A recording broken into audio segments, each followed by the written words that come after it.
Assalamualaikum warahmatullahi wabarakatuh. Bagaimana kabar kalian pada pagi hari ini? Diharapkan kalian selalu diberikan kesehatan oleh Allah Subhanahu wa taala. Pertemuan kali ini kita masuki pelajaran keempat, yaitu bulan Ramadan yang indah dengan subtema puasa di bulan Ramadan. Namun terlebih dahulu mari kita berdoa dengan harapan tambah ilmu kita serta diberikan pemahaman yang baik. Bismillahirrahmanirrahim. Raditu billahi rabba wa bil islami dina wa bi Muhammadin nabiyyan wa rasula. Rabbi zidni ilma warzuqni fahma. Amin ya rabbal alamin. Setelah kalian menyimak video ini, diharapkan kalian bisa memahami hikmah puasa Ramadan yang dapat membentuk akhlak mulia serta dapat menunjukkan hikmah puasa Ramadan yang dapat membentuk akhlak mulia. Puasa. Apa arti puasa? Secara bahasa ialah menahan. Secara istilah artinya menahan diri dari hal yang membatalkannya. Seperti apa? Minum, makan, hal-hal yang kotor. Mulai kapan? Sejak terbitnya fajar sampai terbenamnya matahari dengan niat dan beberapa syarat. Apa hukum berpuasa? Sesuai dengan surat Al-Baqarah ayat 183 yang artinya, wahai orang-orang yang beriman, diwajibkan atas kamu berpuasa sebagaimana diwajibkan atas orang-orang sebelum kamu agar kamu bertakwa. Dalam surat ini terdapat kata ayat kutiba yang artinya adalah diwajibkan. Jadi dari surat Al-Baqarah ini kita sebagai orang yang beriman diwajibkan untuk berpuasa. Apa itu wajib? Wajib ialah dilaksanakan mendapat pahala, jika ditinggalkan akan berdosa. Lalu mengapa kita harus berpuasa?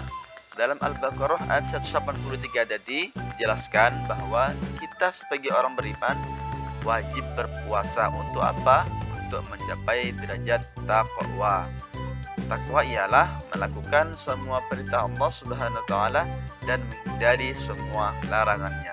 Orang yang bertakwa maka akan bahagia dan tentram dalam hidupnya, serta kelak di akhirat akan mendapatkan taman surganya Allah Subhanahu wa taala. Syarat wajib puasa artinya jika seseorang memenuhi syarat tersebut maka dia akan dikenakan untuk wajib berpuasa. Yang pertama ialah berakal sehat, artinya tidak gila. Kemudian kedua, baligh atau dewasa, orang yang belum baligh tidak wajib berpuasa. Yang ketiga adalah kuat berpuasa, artinya orang yang fisiknya lemah tidak wajib berpuasa, seperti orang yang tua atau pikun. Dia hanya dikenakan fidyah. Apa itu fidyah?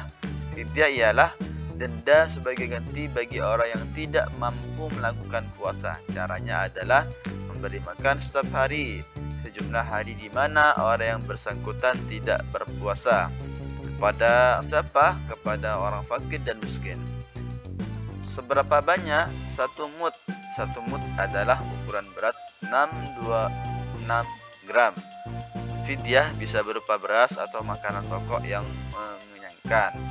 Kemudian orang sakit juga boleh tidak puasa, ibu hamil, kemudian musafir atau orang dalam perjalanan jauh. Namun akan mengganti di hari lain sejumlah hari yang ditinggalkan. Jadi misalkan 3 hari sakit, maka dia harus mengganti 3 hari tersebut di luar bulan Ramadan untuk menggantikannya. Syarat sah puasa artinya syarat-syarat ini jika terdapat pada seseorang maka dia sah puasanya. Yang pertama adalah Islam, tentunya orang non-muslim tidak sah untuk berpuasa. Yang kedua adalah berakal, artinya tidak gila dan tidak dalam keadaan mabuk. Kemudian yang ketiga adalah mumayyiz atau tamyiz, artinya cerdas, bisa membedakan mana yang baik dan mana yang buruk. Yang keempat, suci dari haid bagi wanita.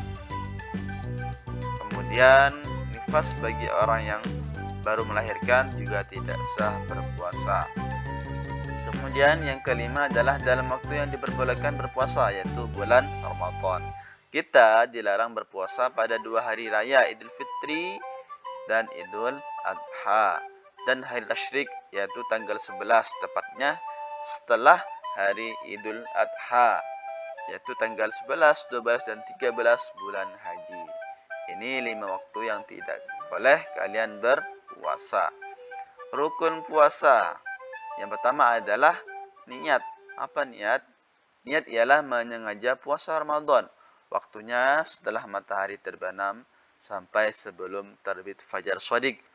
Yang kedua adalah menahan diri segala yang dapat membatalkan puasa, mulai dari terbit fajar shadiq hingga terbenamnya matahari. Apa hal-hal yang membatalkan puasa? Yang pertama ialah makan atau minum dengan sengaja, kemudian muntah dengan sengaja, datang bulan atau haid atau melahirkan, hilang akal atau gila walaupun sebentar, murtad atau keluar dari agama Islam. Ini 5 hal yang membatalkan puasa. Hal-hal yang merusak pahala puasa. Tentunya dalam puasa ini terdapat banyak hal pahala yang kalian raih. Namun jika kalian melakukan hal yang tercela, maka rusak pahalanya. Seperti apa? Berdusta, menghina, menghasut, memfitnah, berkata kotor, berkelahi atau bertengkar, dan sebagainya. Perbuatan ini tetap sah puasanya, namun pahalanya rusak atau tidak mendapatkan pahala. Baik anak-anak, sekian pertemuan kali ini. Semoga membawa manfaat bagi kalian. Mari kita tutup dengan bacaan hamdalah bersama. Alhamdulillahirabbil alamin. Wassalamualaikum warahmatullahi wabarakatuh.